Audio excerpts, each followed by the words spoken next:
മിക്കവാറും എല്ലാവരും പറയുന്ന ഒരു ഫ്രേസാണ്, ദൈവം അറിയാതെ നിൻ്റെ ജീവിതത്തിനകത്ത് ഒന്നും സംഭവിക്കില്ല. ദൈവം നിൻ്റെ ജീവിതത്തെ ശുഭമാക്കി തരും. ഇങ്ങനെയുള്ള ചില സ്റ്റേറ്റ്മെൻറ്റ്സ് നമ്മൾ സ്ഥിരം ഫേസ്ബുക്ക് വഴിയും മറ്റ് പ്രസംഗങ്ങൾ വഴിയൊക്കെ കേൾക്കാറുള്ളൊരു കാര്യമാണ്. ശരിയാണ്, ദൈവം അറിയാതെ നിൻ്റെ ജീവിതത്തിൽ ഒന്നും നടക്കുകയില്ല. പക്ഷേ ആരാണ് ഈ ദൈവം?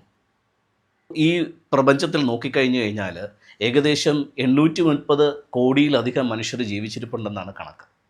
ദൈവം ഇങ്ങനെ സൂക്ഷ്മമായി വീക്ഷിച്ച് അവരുടെ എല്ലാം ജീവിതത്തിനകത്ത് ദൈവം ഇടപെട്ടുകൊണ്ടിരിക്കുവാണോ? ഒരിക്കലുമല്ല.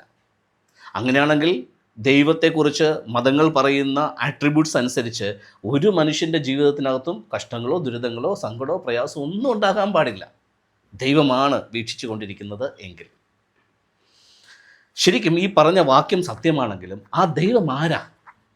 ആ ദൈവം എന്ന് പറയുന്നത് ഓരോരുത്തരുടെയും ഉള്ളിലിരിക്കുന്ന അവനവൻ്റെ ആത്മാവാണ്. സോ അവനവൻ്റെ ഉള്ളിലിരിക്കുന്ന ആത്മാവാണ് അവനവൻ്റെ ദൈവമെന്നുള്ള ആ സത്യത്തെ മനസ്സിലാക്കി കഴിഞ്ഞാൽ ഈ പറയുന്ന സ്റ്റേറ്റ്മെൻറ്റ് കറക്റ്റാണ്. ദൈവം അറിയാതെ ഒന്നും സംഭവിക്കില്ല.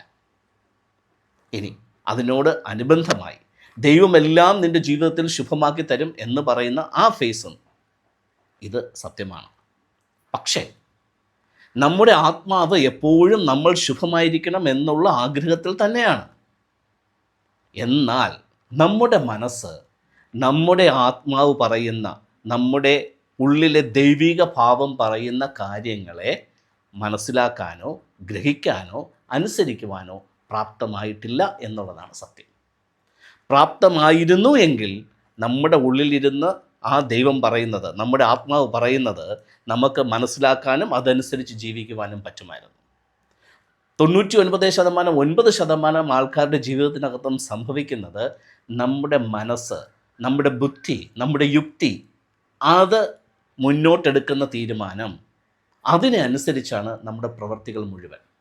അപ്പോൾ നമ്മുടെ യുക്തിയും നമ്മുടെ ബുദ്ധിയും നമ്മുടെ അറിവുമെല്ലാം പലപ്പോഴും തെറ്റായിരിക്കുന്നത് കൊണ്ട്, അല്ലെങ്കിൽ അത് പൂർണ്ണമല്ലാതിരിക്കുന്നത് കൊണ്ടാണ് നമ്മുടെ ജീവിതത്തിനകത്ത് മിക്ക പരാജയങ്ങളും ഉണ്ടാകാനുള്ള കാരണം. മറിച്ച് നമ്മുടെ ഉള്ളിലിരിക്കുന്ന ആ സ്പിരിറ്റിനെ, ദൈവിക ഭാവത്തെ അറിയുകയും മനസ്സിലാക്കുകയും ആ ഒരു ഇൻറ്റ്യൂഷൻ അനുസരിച്ചാണ് നമ്മൾ കാര്യങ്ങളെ പ്ലാൻ ചെയ്ത് നിവർത്തിച്ച് മുന്നോട്ട് പോകുന്നത് എന്നുണ്ടെങ്കിൽ തീർച്ചയായിട്ടും നമ്മുടെ ജീവിതം ശുഭമായിരുന്നേനെ. സോ ഇന്നു മുതൽ നമ്മൾ അറിയേണ്ട, മനസ്സിലാക്കേണ്ട, പരിചരിക്കേണ്ട, പരിശീലിക്കേണ്ട കാര്യം എന്താണെന്ന് ചോദിച്ചു കഴിഞ്ഞാൽ, എൻ്റെ ഉള്ളിലിരിക്കുന്ന ദൈവത്തെ ഞാൻ അറിയുക, എൻ്റെ ഉള്ളിലിരിക്കുന്ന ആത്മാവിനെ ഞാൻ അറിയുക, ആ ആത്മാവ് എന്നോട് പറയുന്ന കാര്യങ്ങളെ ഗ്രഹിക്കാനായിട്ട് ശ്രമിക്കുക, ആ ആത്മാവ് നയിക്കുന്ന, പറയുന്ന കാര്യങ്ങൾ പ്രാവർത്തിക മണ്ഡലത്തിൽ കൊണ്ടുവരുവാനായിട്ട് ശ്രമിക്കുക. അപ്പോൾ തീർച്ചയായും എൻ്റെ ലൈഫ്, എൻ്റെ ജീവിതം ശുഭമായി തീരും.